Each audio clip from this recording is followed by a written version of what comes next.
So here we are on the coast of Georgia, the Wednesday before Thanksgiving, and this is a river that my parents have property on. I'm on a floating dock. The tide is going out. It's a little early yet. You'll see that mound of oysters over there. We're almost at the prime time, but that's okay. I want to get down here a little bit earlier. Remember I told y'all about how much the tide drops? Well, you can see behind me where that grass line is, that's the high water mark. You see how much bank is exposed right now. I'll pan down here.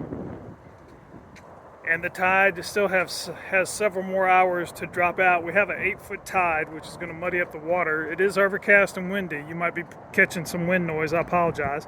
Not a perfect day to go fishing, but I have to fish when the tide's right. And we have a cool front coming in behind this cloud and rains, or a cold front.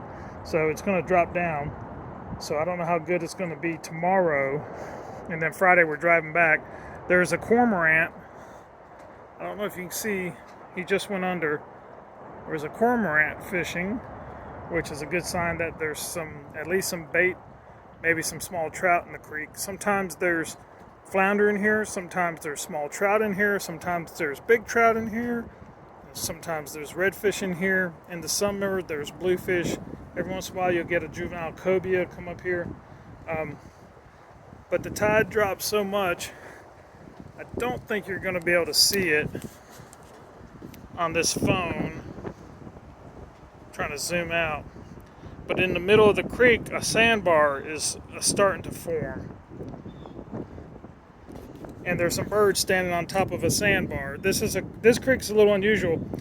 The banks here are very soft. You'll sink up to your neck.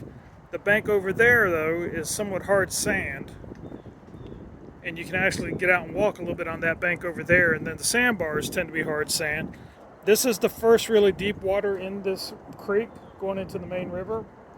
This water here to my right, even at low tide, there'll be 10 or 12 feet. And then if you have an 8-foot tide, you're talking 20 or 30 foot in this bend. So this is really the first deep water in this creek. There's one other hole way up the creek that holds fish in low tide.